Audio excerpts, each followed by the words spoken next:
So, like I said, everybody can make money on YouTube if you're consistent and you have a good content.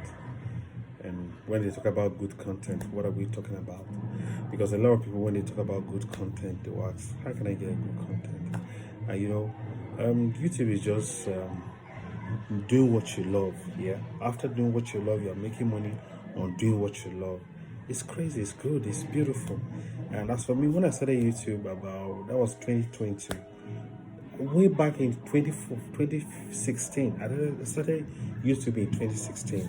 My first channel was not successful. Second one, not successful.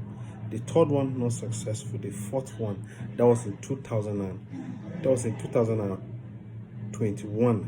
That was when I started a YouTube that is successful. The one I even use it right now. This Benue Family TV, and so far, it's beautiful.